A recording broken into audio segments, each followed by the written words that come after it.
Some grew up with Fruit Loops. I grew up with Fruit Rings. Others grew up with Apple Jacks. Sometimes my cereal box said Apple things. What I'm trying to say is I can spot the difference from someone who grew up with Google search versus someone like me who grew up with Yahoo and Bing. Now I'm gonna air out my dirty laundry, make it clean. Parents raised me right. You don't go outside until you eat every last baked bean. When the window AC got turned on, Andy, go close all the windows and shut each screen. I understand now, money didn't grow on trees. We just didn't have the green. Dad, I hurt my chest. I'll rub some mud on it. No, Dad, I think I broke my spleen. We didn't always have brand cola. We had Big K soft drinks, still had caffeine, and the majority of the clothes I wore were hand-me-down from Gene. Come to think about it, including this pair of Gene. Don't talk while others are speaking. Mr. Bean, often banquet frozen dinners, never lean cuisine. Both my parents were a working machine. Growing up, never had a TV that was a flat screen. Instead, we played outside with the evergreen, stocked up on candy when we go out at Halloween. But I'm thankful learning about the man with spikes in his hands, but I ain't talking about Wolverine. So what do I know about struggle? What you know about being in a reading van during recess while other kids are playing football and you're learning that you're a muggle? Jokes aside though, I've had my highs and lows, I must say. Let's start with the highs. I got to hang out with Grammy Award winner Lecrae for a day, met Billboard #1 artist NF on my 30th birthday, and was in Coach Calipari's house with the Wildcats for a selection Sunday.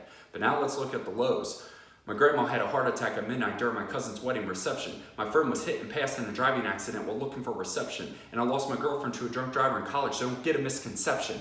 I understand though, I don't know a thing about racial or social injustice. All I know is that I'm social and just his. So I go to poetry slams to learn about hardships I know nothing about. And I'm here to share about the living water, Jesus, because with him, you'll never have a drought. I respect every poet that takes the stage for what they believe. I said stage 4, because when it comes to healing, Jesus can, sir. You just got to receive. My friend said, Bishop, people are saying some awfully mean things about you. I said, oh yeah, like what? He said they're calling you a liar, deceitful, a hypocrite, but that you covered up because you don't curse. I said, is that all? He said, well, yeah, but it's because they don't know you.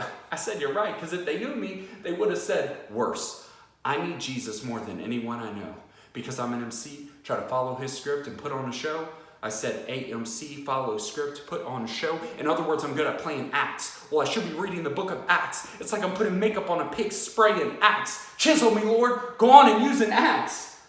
But for real, I don't do it for the crowd cheer. In fact, I need Jesus so much, I might pray and crouch here. And I ain't ever after a bag of 300. I'm here to tell you I go to war with my flesh like the movie 300. So at the end of this poem, understand one thing. I'm a sinner saved by grace, trying to love God, love people, and serve our King.